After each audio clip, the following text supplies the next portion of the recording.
Emergencies के क्षेत्र में परिवारों में, खासकर गरीब और जो कमज़ोर लोग हैं, जो जिनके पास अचानक से बीमारियों का खर्चा आ जाता है, हम इनकी क्षमताएं बढ़ाएंगे। करीब 50% तक हम डिस्ट्रिक्ट अस्पतालों में, ज़िला अस्पतालों में इस तरीके की इमरजेंट सेवाएं और ट्रॉमा सेंटर्स खोलने की कोशिश करेंगे। पूर्वोदय क्षेत्रों में, नॉर्थ ईस्टर्न रीजन्स में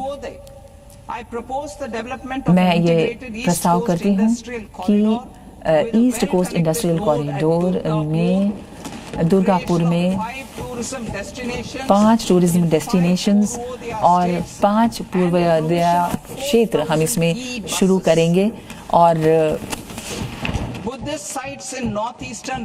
एंड पूर्वी इलाकों में, हमारे भारत के उत्तर पूर्वी इलाकों में हम तेरावाड़ा, महायाना या वज्रायना बुद्धिज्म वहाँ पर है, तो मैं एक स्कीम शुरू करूँगी जिसमें बुद्धिज्म सर्किट हमारे अरुणाचल प्रदेश, सिक्किम, आसाम, मणिपुर, मिजोरम और त्रिपुरा में हम इस तरीके के बुद्धिस्ट सर्किट शुरू करेंगे।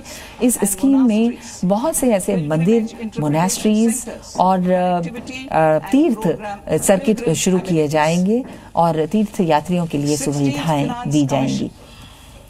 68वां वित्त आयोग जो सितंबर 2025 में जिसने ये अनुशंसाएं अपने रिपोर्ट के रूप में माननीय राष्ट्रपति जी को दी थी, उसमें हमारे संविधान की के आर्टिकल 21 प्रावधान 21 में ये एक बहुत बड़ा व्यापक ज्ञापन, एक्सप्लेनेटरी मेमोरेंडम दिया गया है, जो संसद के पटल पर रखा गया था। माननीय अध्यक्ष महोदय, आपको ये प्रस्तुत किया गया था हमारे सत्र के शुरुआत में। और इस आयोग की ने बताया है अपनी अनुशंसाओं में कि 41% की हम भागीदारी करेंगे, जिसे की अनुशंसा आयोग ने की है। इसमें 1.4 लाख करोड़ रुपए इन राज्यों को हम देंगे 2026-27 में, जिसे वित्त आयोग के अनुदान के रूप में दिया जाएगा। इसमें ग्रामीण और शहरी स्थानीय बॉडीज, आपदा प्रबंधन अनुदान, वित्तीय संगठन सुदृढ़ीकरण, भारत सरकार वित्तीय सुदृढ़ीकरण पर पूरी तरह से बात कर रही है और इस फिस्कल कंसोलिडेशन को देखते हुए हम वित्तीय प्रबंधन में एक मानक तय करेंगे, जो हमने 2025 में भी तय किया था। और तब मैंने बताया था कि हमारा जो जीडीपी अनुपात है वो 1% कम या ज्यादा के रूप में 2031 तक 3031 तक शुरू किया जाएगा।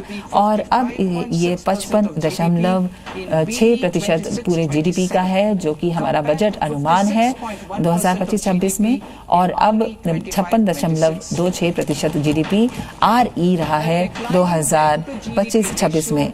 अब इस जीडीपी रेशो में गिरावट आ रही है, हमारे संसाधनों में गिरावट में कमी आ रही है, तो इसीलिए हम इंफ्रास्ट्रक्चर में काम कर रहे हैं। चीनी है और जितने भी राष्ट्रीय इंस्ट्रूमेंट्स हैं उनको देखते हुए हम अपनी वित्तीय जो घाटा है उसमें कमी ला रहे हैं। मैं बहुत खुशी के साथ सदन को ये बताना चाहती हूँ और बहुत प्रसन्न हूँ कि 2021-22 में अब वित्तीय घाटे को कम करके 4% से भी नीचे हम ले आए हैं, जो कि 2025-26 में था। RE 2025-26 में वित्तीय घाटा BE 2025-26 का 4.4% रहा है हमारे जीडीपी का। इस क्षेत्र में वित्तीय प्रूडेंस पाथ में जहां हम ऋण के संगठन की बात करते हैं, BE 2026-27 में यह अंदाजा लगाया गया है कि ये जीडीपी का 4.3% है।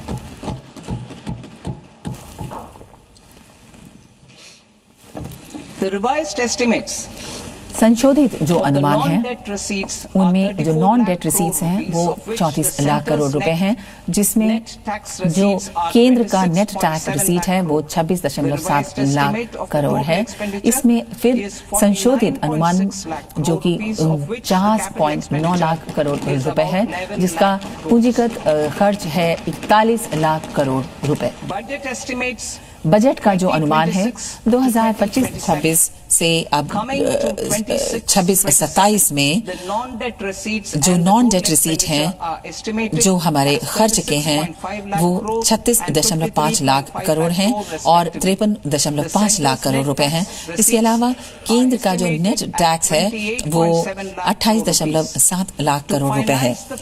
इसको वित्तीय घाटे के रूप में अगर नेट मार्केट उधारियां देखी जाएं तो हमारे मार्केट में 39.7 लाख करोड़ है और इसके अलावा छोटी सेविंग्स और अन्य संसाधनों से ये रुपया आया है।